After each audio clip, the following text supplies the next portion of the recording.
Here's the thing about excuses. They feel very real. And in that moment where that excuse feels very real, it lets you off the hook. It lets you off the hook from taking action. A lot of times our dreams change. And what we don't do is we don't acknowledge that they've changed. We maybe stay on something because we've been harping on about the thing for the last year or something. And so we don't actually think about, hang on a minute, does this still align with what I want in life? Her name is Thais Gibson. Thais Gibson. Thais Gibson. Thais Gibson. Thais Gibson. Thais Gibson. I hope I pronounce her name properly. Thais Gibson. I am so excited for you to be here with me today. Thank you for joining us. Okay, so I am excited to share something with you today. And this is one of the most powerful interviews I think I've done. And it's with Lisa Bilyeu from Women of Impact. And if you're not already familiar with Lisa's work, today is a great day to get familiar because she is one of the world's leading experts about how to create radical confidence. And beyond that, quite honestly, Lisa is one of the most genuine and truly caring people that I have ever met.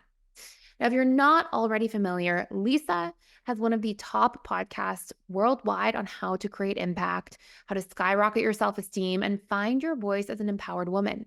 She is the co-founder of a billion-dollar company called Quest Nutrition and just relaunched her book called Radical Confidence, which give really powerful and very practical lessons for how to not just empower your confidence in career, in relationship, but also how to build the life that you want.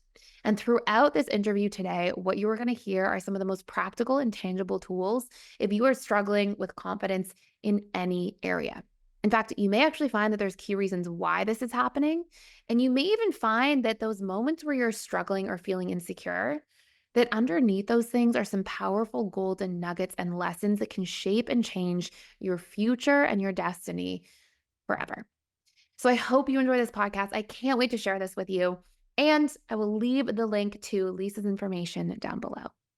Lisa, I am so honored and excited to have you here today, and I can't wait to dive into the topic of just creating radical confidence in our lives. I think it's something that a lot of people, are struggling with for many reasons, and I think you're just such a valuable mentor for so many people listening right now on this topic. So before we dive in, I would love to for you to share a little bit about your backstory and what brought this to be such an important topic into your life. And, if you can just tell everybody a little bit about how you arrived at where you are today.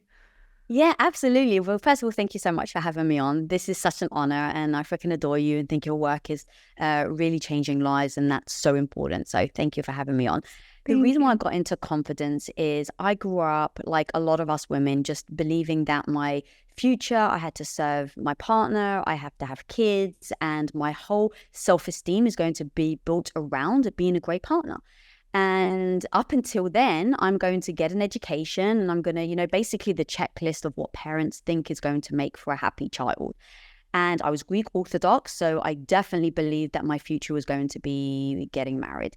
Now, I got bullied and teased for my looks, so I definitely didn't feel good about myself. And so growing up, I looked outside of myself to get validation. I looked to my mom, I looked to my teachers, I looked to my friends, I looked to a boyfriend to make me feel good.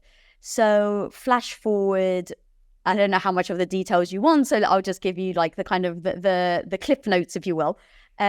So flash forward, and I marry my husband. I very much become a stay-at-home wife for 8 years. I had massive dreams. I said when I was a kid, I wanted to be in America and make movies. But what ends up happening, like I think a lot of people find themselves, is you get into your daily life, and your daily life starts to be molded by your belief system. And my belief system was I was going to be an amazing wife. So even though I didn't want it, I found myself as a stay-at-home wife supporting my husband. And after 8 years, I just got fed up. For 8 years, I was telling myself, you should speak up, Lisa, you're not happy. And every time that voice would say I'm not happy, I would then dim it with my belief system that I should be so lucky, I should be grateful. And this is where the toxic gratitude really came into my life and held me back. And so while other people are saying you should be so grateful, you should be grateful to have a husband that loves you so much, and that was so true, I use that every day to make myself feel better. So imagine year one, I'm saying, oh, I'm so grateful. Even though I have big dreams, I'm with my husband. Even though I don't feel good about myself, I have someone that loves me. Even though I'm not doing the things I always said I was going to do as a kid, I have a roof over my head, right? The gratitude can be beautiful. But what happened was that absolutely changed into toxic gratitude. And so by year 8, that voice in my head that's saying, I'm not happy, you need to make a change, the gratitude started being negative. And it was like, well, how ungrateful are you, Lisa? How ungrateful are you that you want to be, quote unquote, happy and you've got a roof over your head, you've got a husband that loves you. And so I think so many of us wait. We wait for someone else to come and save us. We wait for something else to happen. We wait for the kids to grow up, for the husband to be happy before we make a change. And for me, it got to the point where I just had had enough. And I realized that my relationship with my husband was at stake. So I finally spoke up. I was petrified, but I said, okay, well, what choice do I have? I can stay in this relationship profoundly unhappy with my husband, who's also profoundly unhappy, or we can make a change. And that change ended up leading into doing something that actually mattered towards us, something that we actually cared about. And that turned into a protein bar. And that protein bar ended up being the second fastest growing company in North America. And we went from 0 to $1 billion company in just 5 years. And during that transition is when I really found out who I was, what I was made of, and the fact that I didn't need someone else to come and save me, that actually not all it needed, but the truth is that I had to make the change. I had to find my voice. I had to speak up. I had to deal with the consequences. I had to take full ownership of where my life was. And I was willing to work hard to build the future that I had envisioned. And so that meant a lot of stumbles, a lot of scrapes, a lot of falling on the floor. But I just kept getting back up.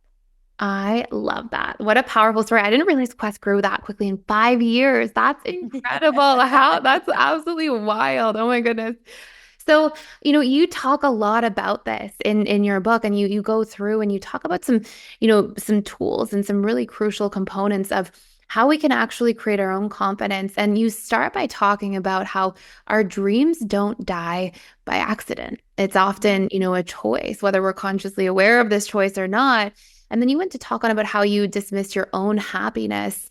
And I guess this was the part of taking your happiness back. But do you mind speaking, just for anybody who may be going through some variation of that? Because I think your story is so relatable, particularly for women who may find themselves putting their happiness on the back burner because they think, okay, my job is to people please other people in my life. And can you talk about how we can make that transition and those steps to just listening to ourselves for a moment and actually taking ownership of our own lives? Yeah, absolutely. So I think there's 2 components here. There's number one is, where do we get our validation from? And a lot of us don't necessarily even think about it. We're like, oh, we go about our day to day, we do things, we get pats on the back, and then we move on. But I really paused and thought, you know what? Because if I take full ownership, how can I then make different decisions? That's really the truth, right? So it's like, I get to year 8, I'm profoundly miserable. How the hell did I get here? Cool. Just ask yourself, how did you actually get here?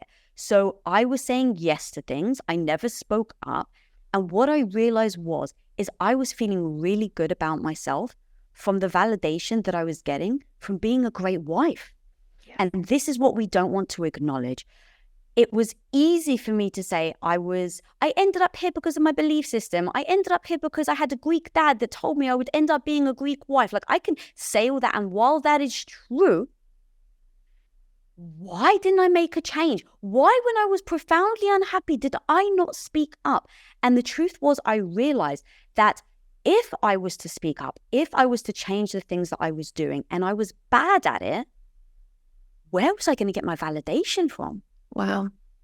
So I call it the velvet handcuffs, because the truth is, in the moment, it feels good. Like, in the moment, my husband telling his friends, oh my God, my wife is the most amazing wife ever. She takes care of all of my needs. That makes me feel good. My dad turning to his friends and being like, oh, my Greek daughter, in his big thick Greek accent, like him gloating and boasting about what an amazing daughter he has. All of that feels good. So when we say we people please for other people, we cannot ignore the fact that we people please because it makes us feel good too. I love that. I think that's such a powerful topic. And I have a question for you too. Because I think that's so common for people, they're scared to leave something behind, which is that source of validation they're getting from something they're doing that is stopping them from really being able to self-introspect and break that pattern. Did you actually find, though, that when you spoke up for yourself and felt more happy and fulfilled personally, that actually benefited your relationships. Yeah, 1,000%. But here's the problem. You go through maybe 1, 2, 3 months, potentially even longer, of those ups and downs to try and find your equilibrium. So the problem is, as soon as you feel off kilter, people don't realize that you're going to be off kilter for a while until you find that balance. But if you're not willing to be off kilter, the second you do, you start to think, hang on a minute, this is uncomfortable. I don't love myself anymore. The thing that I actually use to make my self-esteem, like make me feel good about myself, now I don't have. Oh God, what is happening? Let me revert back to the means. But if you say for 3 months, this is going to suck. For 3 months, I'm going to argue with my husband. For 3 months, we're not going to see eye to eye. That is very possible. But if I understand why I'm doing it, if I understand where I'm getting my validation from, if I take the full ownership of it, then I'm willing to navigate the storm, if you will. And so that's what I did. So number one is I had to make sure that I was taking on that ownership, but I had to figure out where I was going to get my validation from, even if I was bad at something else. Because I realized if I give this title up of being this amazing wife, this amazing daughter, where am I going to feel good about myself? Okay, what can I do? Me and me alone. What can I do every single day? Not like, oh, like I'm going to be a great boss. How do you do that every single day, right? Like, so I'm just like every day, where do I build my validation so that if I'm bad at something, if I make this change from housewife to entrepreneur, whatever, fill in the blank, housewife to mum, to whatever you want. If I make this change, how am I going to still make sure that I love myself every day? And I don't mean love myself in the woo-woo way, like, oh my God, I love myself, like actually feel good about myself every day. Great. Write a list of all the things that you can do and you can show up for without someone else's input.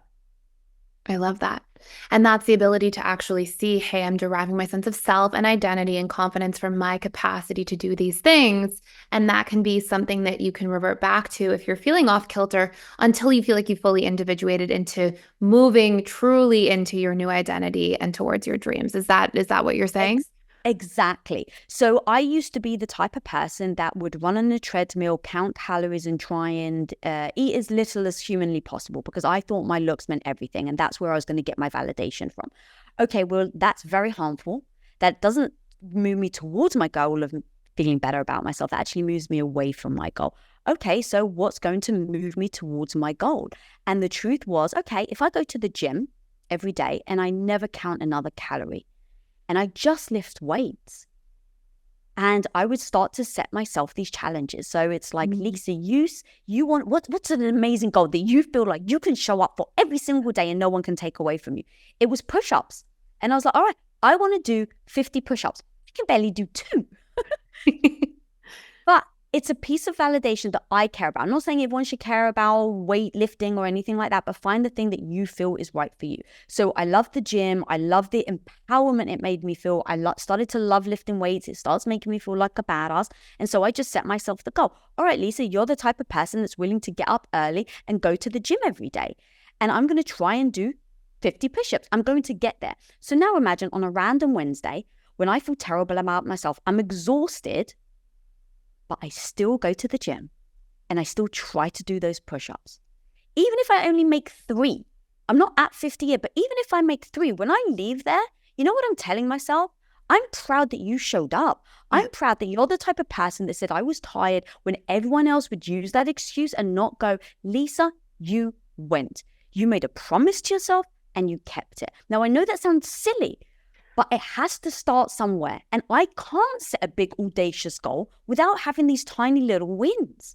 I completely agree with that. And I love that. And it also gives you a sense of control and certainty in something as you're going through a big time of change or transformation and moving in a completely new direction with your whole identity. So it gives you something to count on, to fall back on. And I think that's really powerful feedback.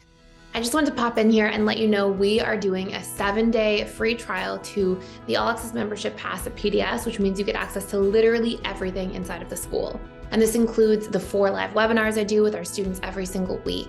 And on top of that, you get access to all of our different courses. We have over 55 different courses on relationships, communication, boundaries, emotional mastery, guilt and shame, learning your needs, so many different facets that are really important to master our lives and feel really good about our lives going forward. And last but not least, there's a daily community event.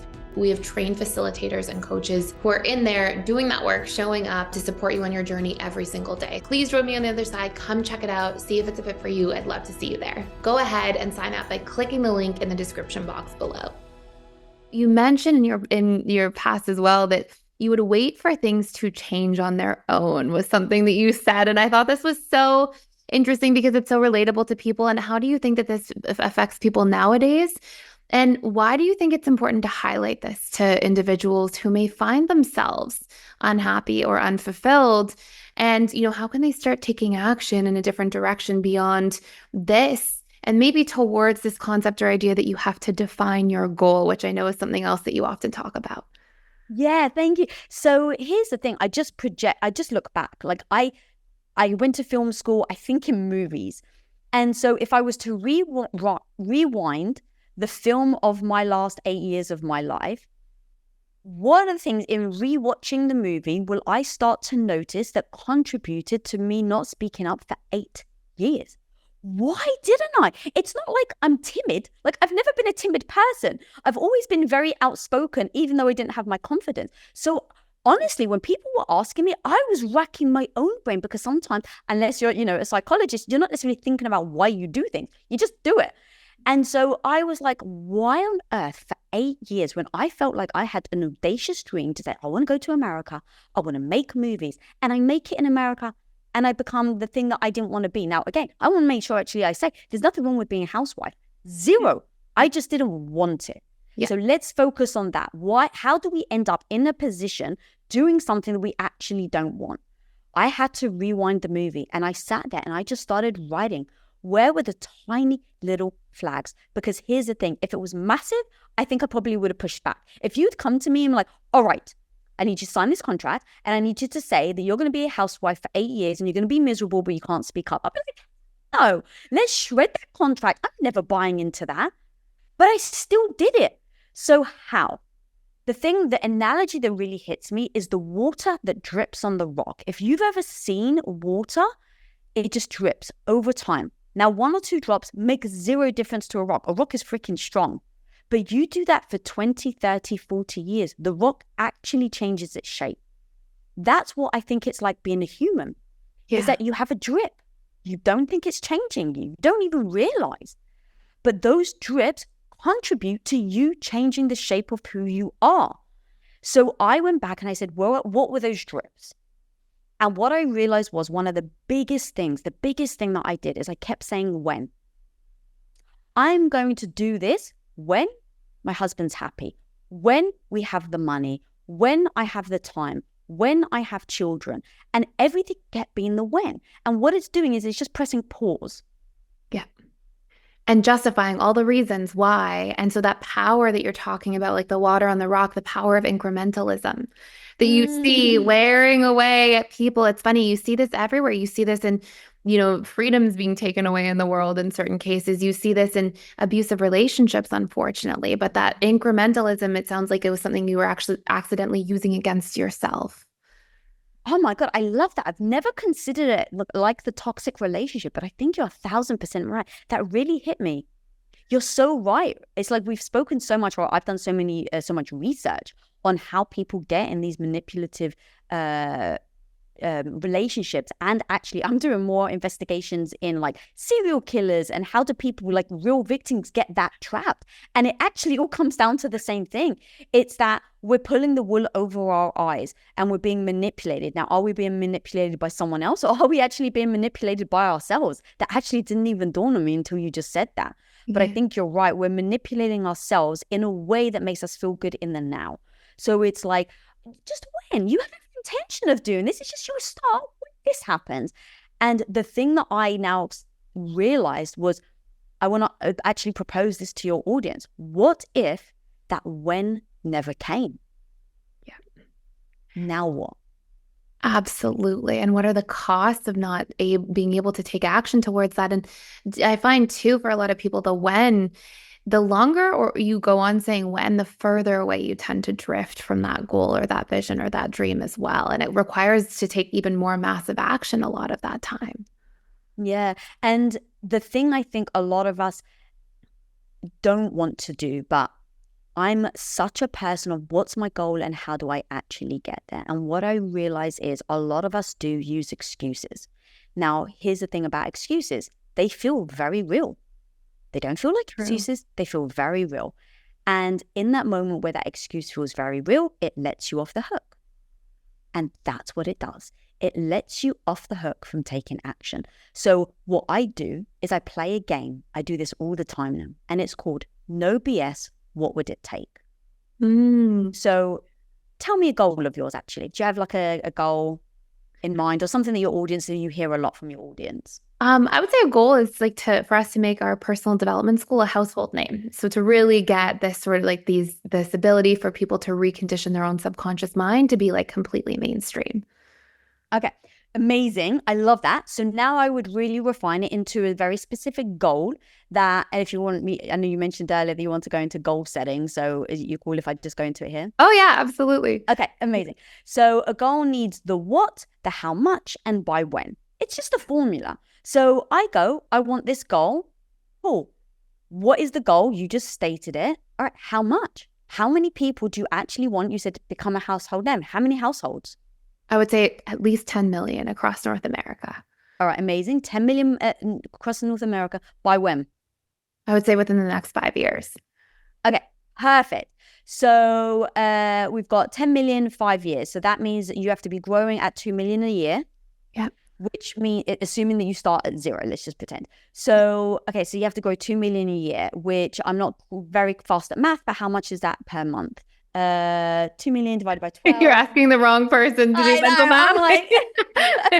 I probably struggle with mental math more than anybody, but a lot. We'll say somewhere around a little under 200,000. I'm just gonna pull the calculator up for a second. Okay, so you got 2 million divided by 12 equals, okay, so there's 106,000. Yeah. Okay, so 166,000 per month.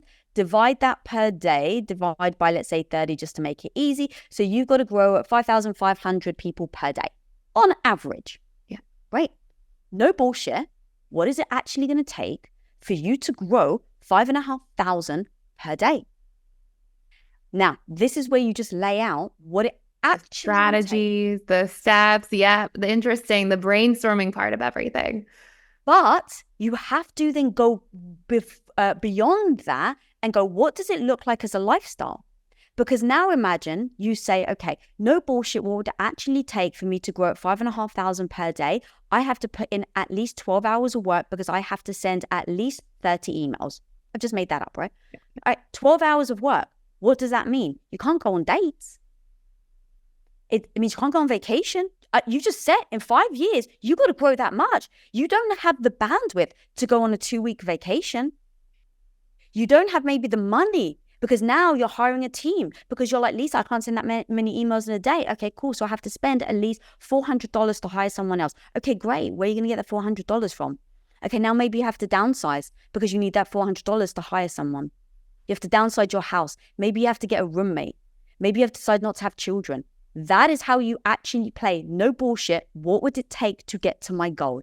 Now imagine I've just laid all of that out for you. And I say, are you now willing to do it? Do you want to do it? Because you've got the plan. Yep. And that's a very, very powerful question. Now, what if this is for somebody who's like, okay, I'm trying to start a business and, they have 2 kids and they see this and it's confronting. Would you then say to them, okay, so adjust your goal to make sure it's a lifestyle you can truly adapt to?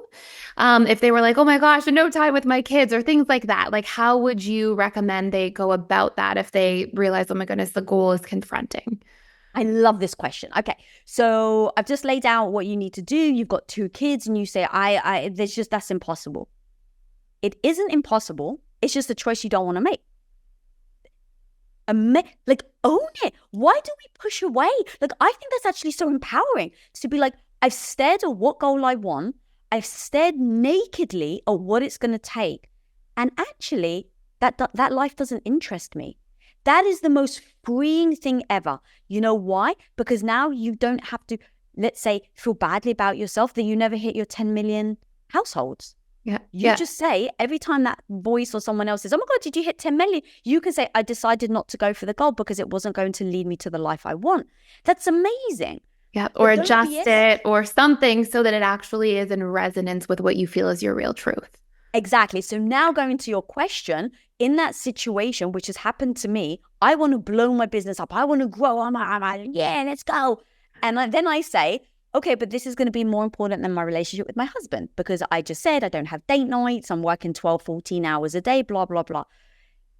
Stare freaking nakedly at it and just say, what's more important? Me making sure that I have date night because I need to spend time with in my relationship or my business. So this person that you're saying, let's say the mother says, well, that means that I can't take my kids to school. It means I can't go to play dates. Yes, that's exactly what it means. Now just ask yourself, what's more important? So if you say it's more important for me to spend time with your kids, which I completely freaking understand, now you just know you're not beating yourself up again. Now you're not being actually resentful towards your children because you've actually looked at the scenario and you've made the decision with clarity because you've chosen that the kids are more important. Now to the second part of your question is now you have a choice. Okay, I'm going to put my kids first. So I've now decided that my kids are the most important thing to me. So I'm going to leave, going to make up a number, 8 hours a day now to my business. Oh, to your point, adjust your goal. And now know if I work only 8 hours a day, Monday to Friday, what does that goal look like? Now maybe the goal turns to, I can't do the math quick enough, but let's say now you're like, all right, so now it's instead of 10 million in 5 years, it's 1 million. Yeah. Okay, well, that's fine because you've made the decision. You've taken off the blinders, number one.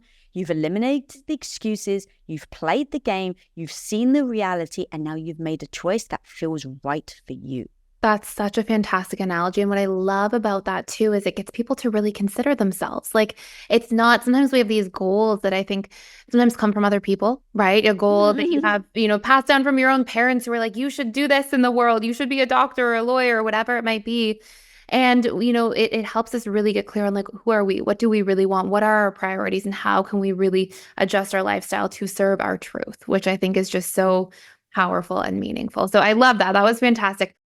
Now for a quick message from our sponsor. As we head into fall, life is now getting back to normal for most of you. The kids are perhaps back in school, the office projects are back in full swing before the busy festive periods we have coming up. And this can make healthy cooking a little bit of a chore. But with HelloFresh, America's #1 meal kit, you have the luxury of having all of your home-cooked meals delivered directly to your door. They will handle all of the planning, the shopping, and most importantly, the preparation, making it easier than ever for you to get dinner on your table. You won't have to waste time endlessly searching for groceries or spending money on one-off jars or spices or dinners. You'll get everything you need to cook delicious, home-cooked, and nutritious meals without wasting any of it, thanks to the step-by-step recipe cards that are all prepared for you. And if you're just like me, your life might get very busy very quickly. That's why I love how HelloFresh allows you to customize all of your deliveries from week to week. So you can tailor your deliveries and meals to your schedule and get the meals you want when you want them. It's made cooking homemade meals in my life more enjoyable, more stress-free, and healthier than ever while I'm still being able to save time and money. So if you're ready to take the stress out of life and enjoy nourishing home-cooked meals for you and for your loved ones, you can get free breakfast for life. Go to HelloFresh.com/free Thais. That's THAIS is how you spell my name. And you'll get one free breakfast item per box while your subscription is active. That's free breakfast for life just by going to HelloFresh.com/free Thais, THAIS. So, after going through that process and that discussion, I think this really brings these three dream killers that you talk about in your book together. The first one being, dismissing your own happiness and not listening to yourself, and that beautiful analogy of you waking up after that 8-year period and really starting to make some powerful change, not defining the dream or goal, which we just sort of went through together. And then, not putting that deadline on the dream. And why do you think putting a deadline on the dream is so impactful to people? And why is that something you want to encourage people to do? Yeah, so I'm such a person that could be led by my emotions. Like emotions feel real. And I'm just like, well, I feel it. It must be real. And so the amount of times I've been derailed by my own emotions, and I call myself on my own stuff. So I'm like, all right, Lisa, the emotions lead you astray. So how on earth do you make sure that you're always working towards your goal and not using your emotions as your North Star or your compass? And so for me, I needed a deadline to make sure that I had something to keep moving towards and hit. And then the truth is, a lot of times our dreams change. And what we don't do is we don't acknowledge that they've changed. We maybe stay on something because we've been harping on about the thing for the last year or something. And so we don't actually think about, hang on a minute, does this still align with what I want in life? Because let's face it, the person I was last year isn't the same person I am today. The person I was 5 years ago isn't the same person. So let's say you set this goal and you're like, all right, in 5 years, if you don't set pointers along those 5 years, you're going to blindly just be like a hamster on a wheel for the next 5 years. Like, I need to hit the 10 million. I need to hit the 10 million. Well, what if after a year, your goal has changed? What if after a year, something's happened in your life? Your mum's got sick and your goal and your mission has changed. Wow. Often we stay on that path of what we say we're going to do out of fear of failure, out of fear of someone making fun of us, or someone actually saying, hang on a minute, you said you wanted to be a doctor and now you want to be a rapper? Like, that doesn't compute. And now everyone's opinions hold you back from being the rapper. So to me, I make sure now I'm always pausing. I'm always setting these almost like little flags and temporary polls to just ask myself the hard questions again. Do you still enjoy what you're doing? Do you still care about the goal enough? Is it still worth the sacrifice? And I make sure I ask myself these questions, that I never get stuck on that hamster wheel for 8 years again. I love that. And I keep hearing this undertone throughout everything you're saying of this message, which is really about taking yourself into consideration every step of the way. Mm-hmm. And I think that that's something that so many people struggle with. And everything, even though it's so amazingly goal-oriented and success-oriented, it actually involves having a really tried and true and close relationship to yourself. Each step, don't dismiss your happiness. Get a no BS process to really look at and evaluate your goals, and also check in with yourself throughout the process. And that's part of what the deadline is doing, because it's forcing you to be accountable to yourself and your truth each step of the way. So I think that's so powerful. And you also, you have this lesson that you talk about as well. And I think this is fantastic. And you talk about how you can figure shit out. And I think this is really meaningful, because you share in your own personal experience how, there were times where you wanted to run and hide from something. You don't want to talk to somebody or be in the same room with somebody, or you feel intimidated by something. And that's so human. And I'm not sure if any time that will ever go away. Maybe it'll lessen over time with experience in certain things, but it may not ever end. And you talk about, instead of just phrasing things as like, can I do this? Instead, you go, no, how can I do this? So do you mind speaking to listeners about that process? Because I think that's really meaningful. Yeah, absolutely. So I shared earlier that quest grew so quickly. So what that actually looks like is, one day I'm shipping bars off my living room floor. Like, I've got my little dogs around, I'm packaging 1 or 2 bars, I'm slapping a stamp on it, and then I send it to the post office. 2 years later, just 2 years, I've got 10,000 square feet, just me running our shipping department, and we're shipping $80 million worth of inventory out of the shipping department. And I had 40 employees working underneath me in just 2 years. Wow. So that's how quickly we grew. You want to talk about imposter syndrome galore on steroids? That was me. I was like, I freaking know what I'm doing. I'm just stumbling in the dark every single day. One day I have 10 boxes I have to ship. The next day I have 20. How the hell do I ship 20? The next day I have 30. How the hell do I ship 30? And so that insecurity and that imposter syndrome that I think a lot of us have was like, do I really belong here? Should I actually be here? Do I actually know what I'm doing? People are going to realize I'm totally fake, right? Like, all the things where you're like, you feel like you're going to be found out. Like I was like, I'm going to be found out. I don't know what I'm doing, but I've never claimed to know what I'm doing. But I realized it didn't serve me. I realized that mentality, feeling badly about myself, like it doesn't serve my goal. So I'm always trying to think, what's the goal? How do I get there? What serves it? What doesn't? How do I eliminate it? And I always look internally. So one of the biggest moments, I think, in the growing a quest, and this was one of the biggest teachers for me, was we had heard through the grapevine, so we're still quite small, but we'd heard through the grapevine that Justin Bieber's cousin was obsessed with Quest bars.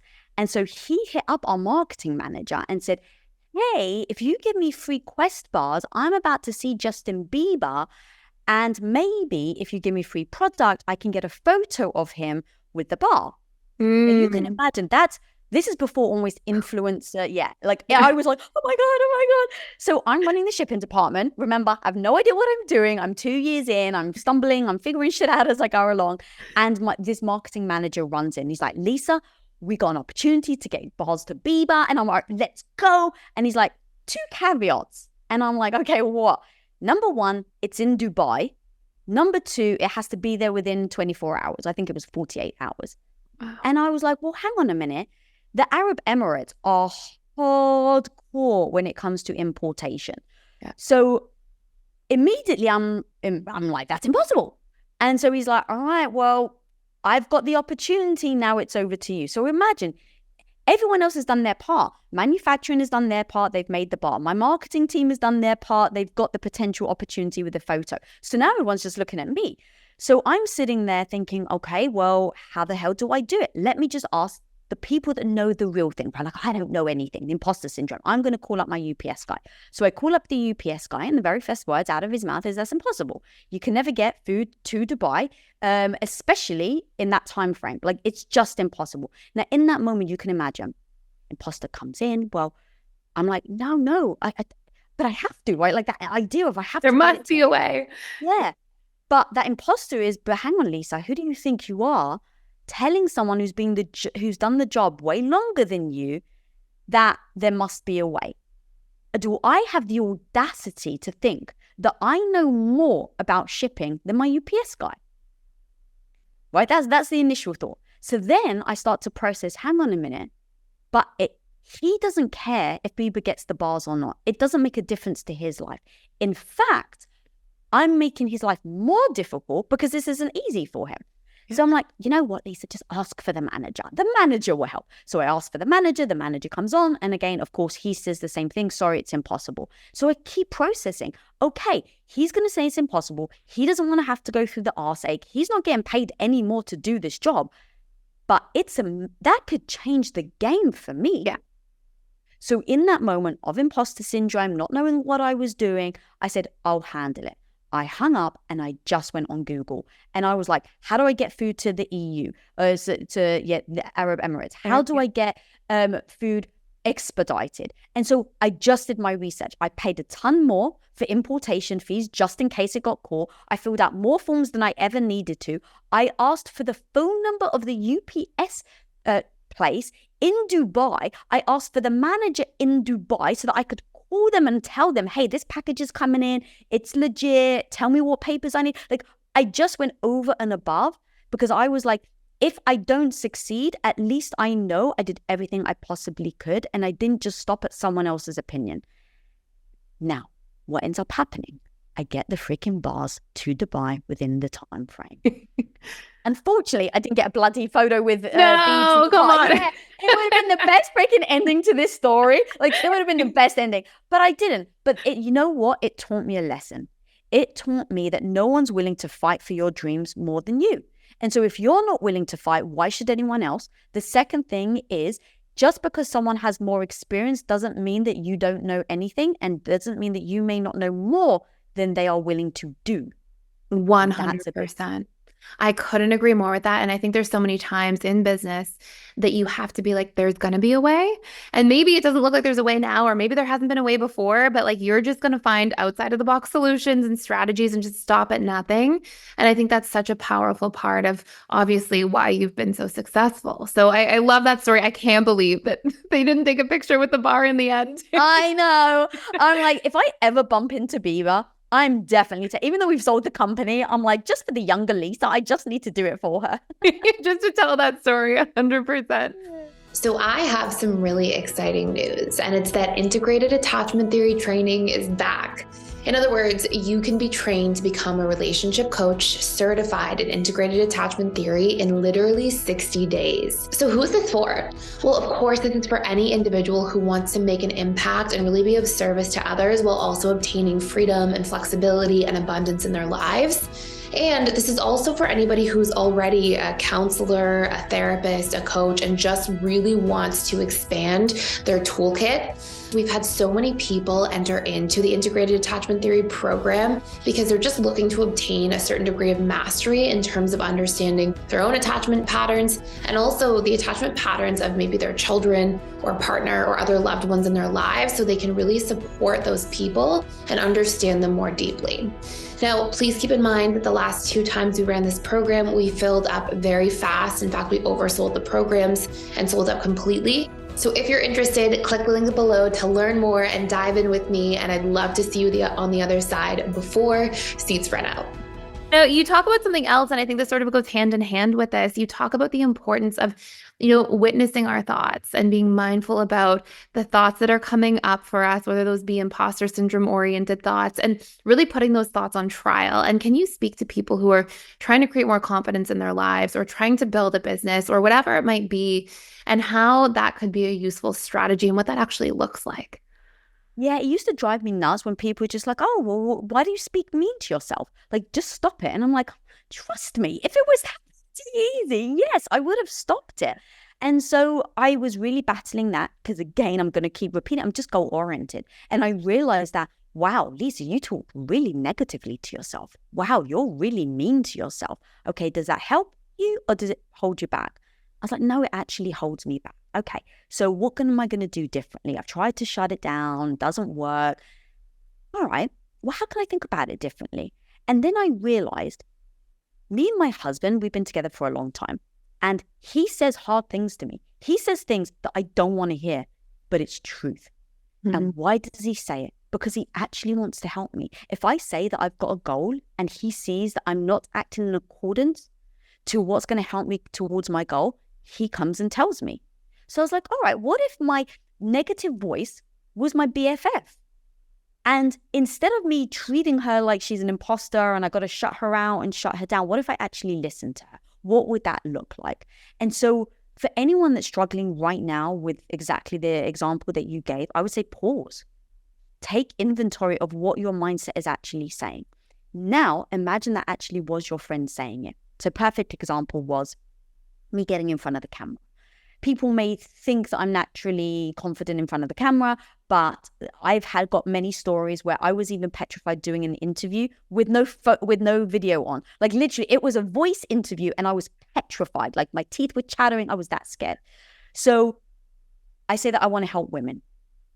I go to start my podcast, but I say I don't want to do video. My husband comes to me and says, babe, I love you. You're not acting in accordance with your goal. You say you want to help women. We've got cameras downstairs on set and you don't want to film yourself because of your self-esteem. And in that moment, I had to ask myself, what was more important? Feeling good about myself, like my ego or my mission? Wow. And when it was that black and white, because it was, I don't want to get in front of the camera because of my ego, but that is holding me back from my mission. And here's the thing, I don't judge myself. I think a lot of people either judge themselves or they worry other people would judge them. I actually don't suffer from that anymore. I used to, I don't anymore. So I just nakedly ask myself the question, what is actually more important?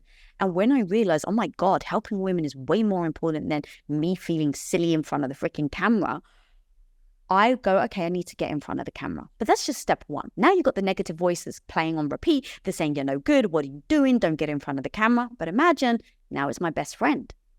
So when she says, don't get in front of the camera, you're going to mess up, you're going to be teased, I start to listen.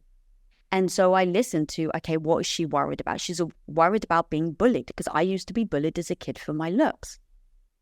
So when I just went one by one, okay, you're afraid to be bullied for your looks, Lisa.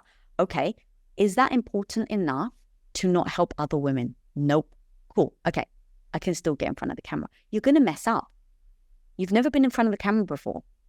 All of those were true.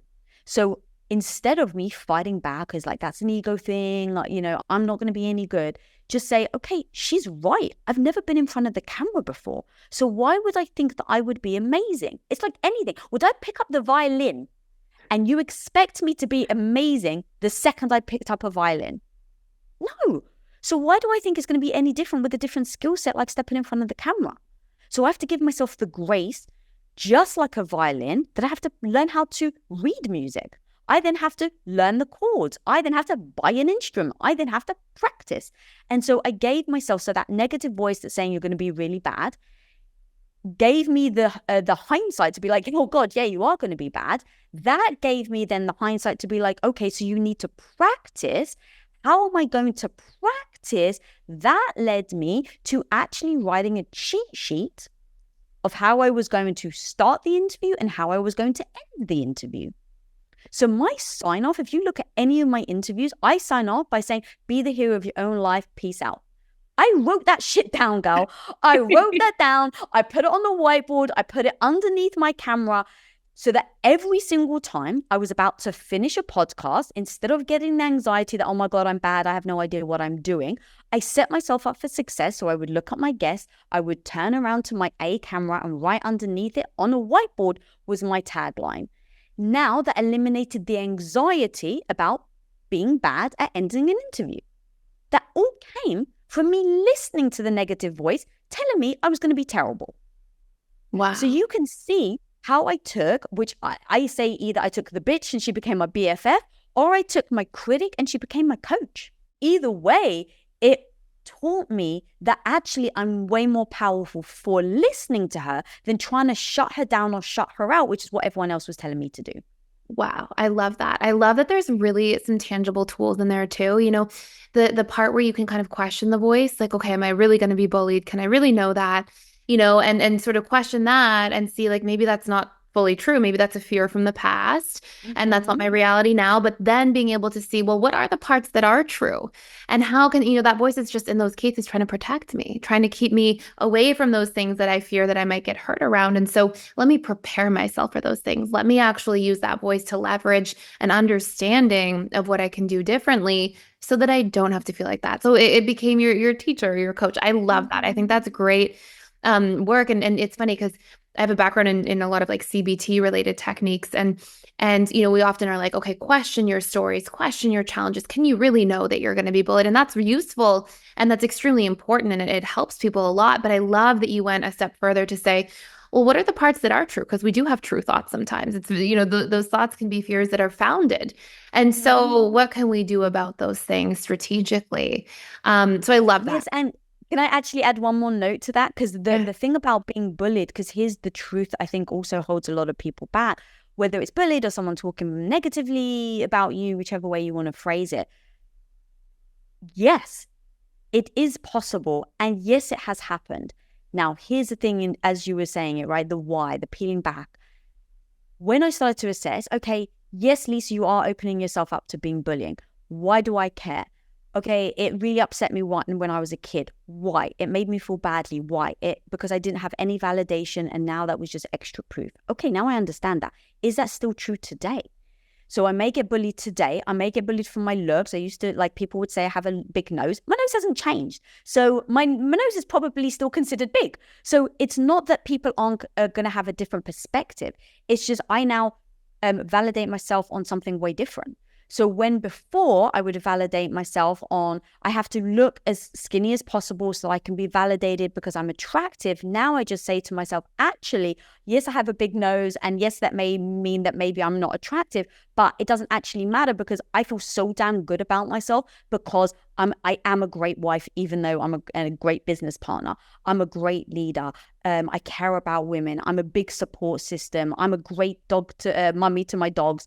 I'm a great sister. I'm a great girlfriend. Like, I'm good at business. Like, I can keep going about the things that I built. Now, none of this was accidental, but I built them.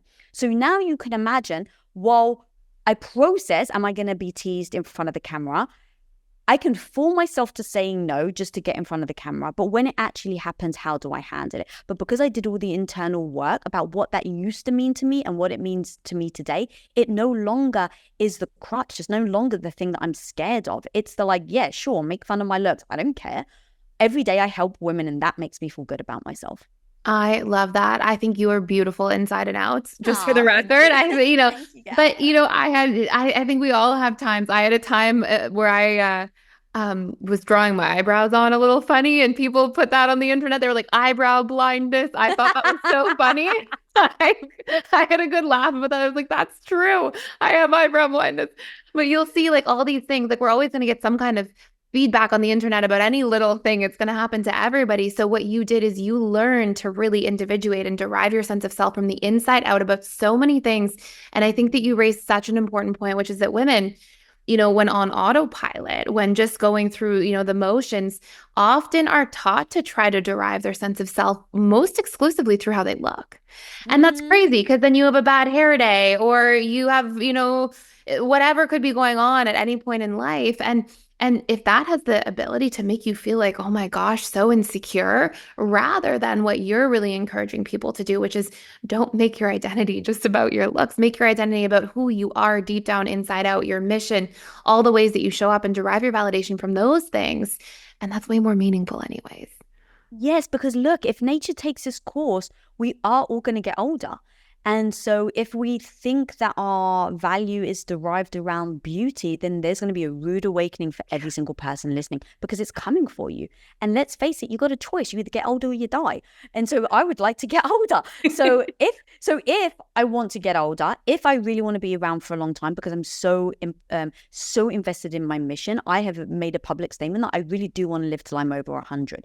Okay, well, you better believe my boobs are going to be saggy, right? Like I'm just not going to be the sprightly woman that I am now. But that's okay, because actually the truth is I value myself on how much impact I can create. I value myself on being the type of person that says I'm never going to beat myself up over my looks again. I value myself, right? And I've got this value system that I hold to. And that doesn't mean that I'm immune. Of course, I wish I could look 25 for the rest of my life. I'm just going to admit it. So there has to be a honesty for us women to be like, yes, we want to maybe potentially look young for the rest of our lives. But the truth is we're not going to. So how do we make sure that we never let aging get in the way of our self-esteem and our mission? That's what I actually care about. And so when I just lay all the facts out, is that you got a choice. You're going to die or you're going to get old. Which one do you want? Cool. You want old? Amazing. Why don't we embrace it? And I've changed the language now from golden age to your bolden age. So now saying welcome to your bolden age. This is when us women, I'm 45, so we're getting into a stage of our lives where now we're becoming more bold. We're looking at our lives more. We're thinking about ourselves more. And so we need to highlight and empower ourselves at this stage instead of saying, well, we're what was it, over the hill? All these phrases that actually make it seem like it's detrimental to you or it's bad that you're getting older. I'm trying to change the language about how we perceive age, how we perceive growing and changing. And so words very much matter to me. I think, obviously, I'm sure you've got all the stats and the psychology behind it all of why it's like that. But I just know that words matter. And if I tell myself I'm getting old, it gives me a mentality. If I tell myself I'm entering my bolden age, it makes me feel better. I love that. That is so fantastic. So I want to hear about what you've got coming up next and what's coming down the pipeline. But I want to just say one more thing that I wanted to get to. You talked about how you don't want to feel confident for the sake of feeling confident. You want to feel confident so that you can show up in the way that you want to. And I love that idea too, just to sort of close out this discussion, because a lot of people are like, I just want to feel confident so I feel good.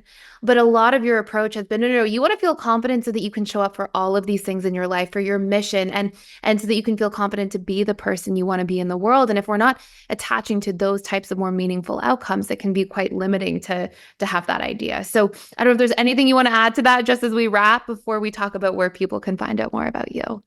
Yeah, I think it's important to identify what you want confidence in. So when people say, I want to feel confident, to do what? I want to feel confident so that I can be happy. What does that mean? Like, we just throw out words, and I used to do it myself. So trust me, I am speaking from experience. And I used to say, I want to be confident so that I could tell my husband I no longer want to be a stay-at-home wife. Okay, what I actually want is to be able to tell my husband I no longer want to be a stay-at-home wife. I want to feel good about myself to say it. But the truth is, sometimes you don't feel good about yourself and you still got to say it. So A, confidence isn't like a get out of jail free card. And then B is that you can build confidence in different areas. So how many podcast interviews have you done? Oh my gosh. Over the past 2-3 years, like over 100 for sure. Okay. So now when you approach going into a podcast, do you feel good about yourself? Do you feel a little confident? Oh yeah, a lot. Very confident. Yeah. Amazing. With technology, I still have some work though, but with everything else, yeah. Okay. So now you feel confident there. You've built it. You've done over 100. You've put in the reps. Now what if I put you in front of Congress and you had to give a 2-minute speech to the President of the United States on a cause that you really care about, and I just threw you in the next hour? Would you have the confidence to do that? I would feel very nervous. Okay. Why? Because you've never done it before.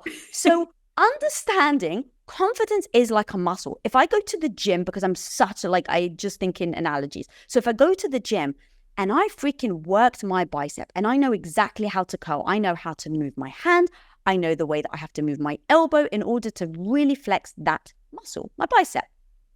But now the next day I go to the gym, do I think that just because I can maybe curl 15 pounds, 20 pounds, that all of a sudden I'm now strong in my legs? No. Instinctually, you know that makes no sense.